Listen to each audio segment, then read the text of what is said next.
Hi foodies, ఈరోజు మీకు చద్ది అన్నం గురించి చెప్తానండి. దాని ఉపయోగాలు, ప్రయోజనాలు తెలుసుకుందాం. చాలా సింపుల్ అండి, చాలా తక్కువ ఇంగ్రీడియంట్స్తో చేసుకోవచ్చు.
ఇన్ని ప్రయోజనాలున్న చద్ది అన్నాన్ని తినకపోతే ఎలాగండి?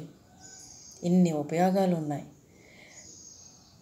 ప్రస్తుతం కాలానుగుణంగా చాలా టిఫిన్లు వచ్చేసినాయి, కానీ అప్పటి పురాతన కాలంలో ఈ చద్ది అన్నాన్ని తిని చాలా గట్టిగా ఉండేవాళ్ళు. 100 సంవత్సరాల ఆయుష్ ఉండేది వాళ్ళకి.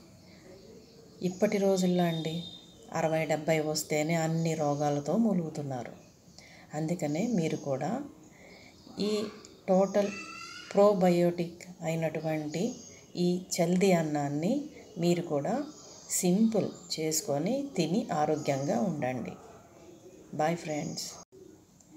రాత్రంతా చల్లాలో నానిన అన్నాన్ని, చల్లా అంటే మజ్జిగండి, అన్నాన్ని ఉదయాన్నే గ్రామ దేవతలకు కూడా నైవేద్యం పెట్టేవాళ్ళు అప్పటి రోజుల్లో. అన్ని రాత్రంతా చల్లాలో నానిన అన్నాన్ని ఉదయాన్నే గ్రామ దేవతలకి నైవేద్యంగా కూడా పెట్టేవాళ్ళు. భగవంతుడైనటువంటి బాలకృష్ణుడు తక్కిన గోపబాలులతో కలిసి మీగడ పెరుగు కలిపిన చద్దన్నాన్ని ఎడమ చేతిలో పెట్టుకొని కుడి చేతిలో ఊరగాయ ముక్క పట్టుకొని నంజుకు తిన్నటువంటి ఘట్టాన్ని పాండురంగ మహత్యంలో తెనాలి రామకృష్ణ చాలా బాగా వివరించారు. ఒకసారి వివరాల్లోకి వెళ్ళి తెలుసుకోండి. పాండురంగ మహత్యంలో తెనాలి రామకృష్ణుడే చెప్పాడండి. శ్రీకృష్ణుడు వటు రూపంలో సుశీల అనే ఇల్లాలి దగ్గరికి వచ్చి స్వయంగా ఈ చల్ది అన్నాన్ని అడిగాడట. ఈ రోజుల్లో పూరీలు, మైసూరు బజ్జీలకి సై అంటున్నారు, కానీ పెరుగు అన్నానికి నో అని అంటున్నారు. పొద్దున తినేదాన్ని చద్దన్నం అంటారు, మధ్యాహ్నం రాత్రి తినేదాన్ని వేడన్నం అంటారు. భగవంతుడే ఆరగింజగా లేనిది మనం తింటే ఏంటండి? ఎన్ని ప్రయోజనాలు, ఉపయోగాలు ఉన్నాయో ఈ చల్ది అన్నం తినడం వలన. ఆ భగవంతుడే కృష్ణ పరమాత్ముడు ఆరగించిన అన్నం అండి. దీనికి సంబంధించి పురాణాల్లో ఒక కథ కూడా ఉందండి. అల్సర్, పేగు సంబంధించిన వ్యాధులు తగ్గిముఖం పడతాయి. బీపీ కూడా కంట్రోల్లో ఉంటుంది. ఈ చెద్దన్నం తినటం వలన బాడీ స్ట్రాంగ్గా తయారవుతుంది మరియు విటమిన్ B12 పుష్కలంగా లభిస్తుంది. ఇందులో ఈ చెద్దన్నంలో ఐరన్ పుష్కలంగా ఉంటుంది.